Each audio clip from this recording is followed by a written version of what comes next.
এসেছে EWS category.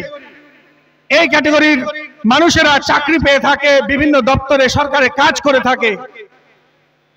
তার report পেশ করুন। কিন্তু আজও পর্যন্ত মাননীয় মুখ্যমন্ত্রীর সৎ সাহস হয়নি যে স্টাফ সিলেকশন রিপোর্ট তিনি প্রকাশ করে জানাবেন যে প্রকৃত ওবিসি সংখ্যালঘু মানুষ কত শতাংশ এখন বর্তমানে সরকারি দপ্তরে আছে। ইন্ডিয়ান সেকুলার ফ্রন্ট আমরা জানি যে সংখ্যালঘুদের শিক্ষার পীঠস্থান আলিয়া বিশ্ববিদ্যালয়। আপনাদেরকে আজকে তথ্য নিয়ে আমি হলফ করে বলছি, এই দীর্ঘ 11 বছরে আলিয়া বিশ্ববিদ্যালয়ে মাত্র 38 জন শিক্ষক নিয়োগ করেছে এই অপদার্থ সরকার। কতজন? 38 জন চাকরিজীবীকে নিয়োগ করেছে মাত্র এই দীর্ঘ 11 বছরে। এরা নাকি সংখ্যালঘুদের সবকিছু কাজ নাকি 99% কাজ, 90% কাজ করে দিয়েছে বলছে। ঘোমটা পরে ইফতার পার্টিতে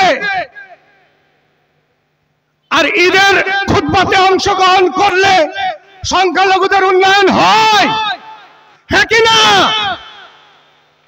এই মেকি আচরণ বন্ধ হবে না, হবে না, বন্ধ করতে হবে। তো আমাদের ধর্মীয় স্বাধীনতার অধিকার, এটা আমাদের আচরণ, অর্থাৎ ধর্মীয় আচরণ সাংবিধানিক আচরণ। এই সাংবিধানিক আচরণ যে যার ধর্মের মানুষ তারা নিজেরা করে থাকবে। মাননীয় মুখ্যমন্ত্রী তিনি কি সংখ্যালঘু সম্প্রদায়ের মধ্যে বিরাজ করেন? হ্যাঁ কিনা উত্তর দেন। করেননি। তিনি একজন ব্রাহ্মণ মহিলা, তার উচিত তিনি নিষ্ঠার সঙ্গে তার ধর্ম পালন করবে। আমরা বিশ্বাস করি ভারতবর্ষে একটা বৌদ্ধবাদী রাষ্ট্র। আমরা বিশ্বাস করি ভারতবর্ষের সকল ধর্মের মানুষ একসঙ্গে বসবাস করে। আমরা বিশ্বাস করি ভারতবর্ষের যে মন্দির তৈরি হয়, আমার সংখ্যালঘু খেটে খাওয়া বঞ্চিত মানুষ, আমার পিছিয়ে পড়া হিন্দু ভাইয়ের মানুষরা পরিশ্রম করে আর রাজমিস্ত্রির কাজ করে মন্দির তৈরি করে, আর সেই মন্দিরের অর্থ নিয়ে তারা তাদের নিজেদের তাদের রুটি রুজির সন্ধান করে। এটা বাস্তব তো ভাই। আমরা বিশ্বাস করি আমরা আমাদের ধর্মের, অর্থাৎ আমরা সংখ্যালঘুদের ধর্মের যখন আমরা মসজিদ তৈরি করি, আমরা দেখি না সেই মসজিদের ইট কোন কোম্পানির ইট।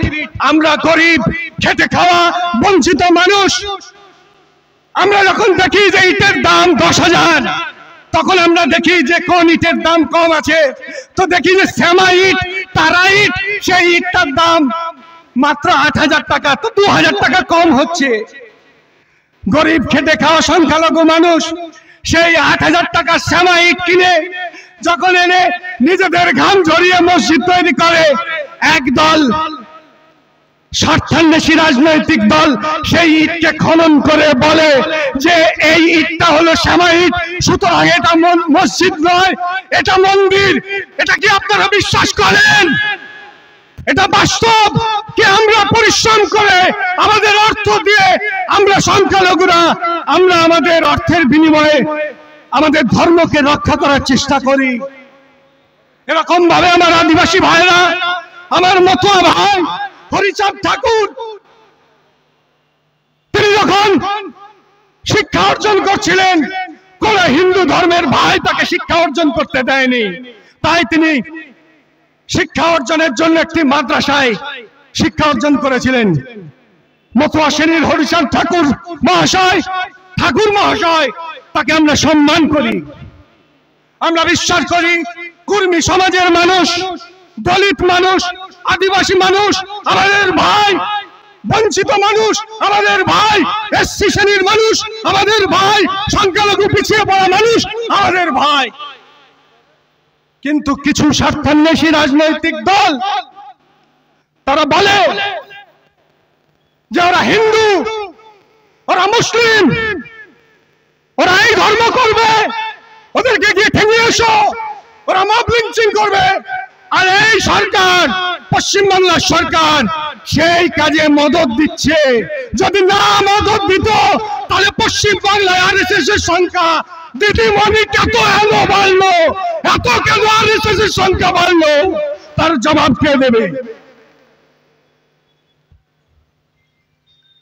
এটা ভাবতে অবাক লাগে। সংখ্যালঘুরা পশ্চিমবাংলায় 30%, 10 কোটির মধ্যে 3 কোটি। সমাজের সকল স্তরের মানুষ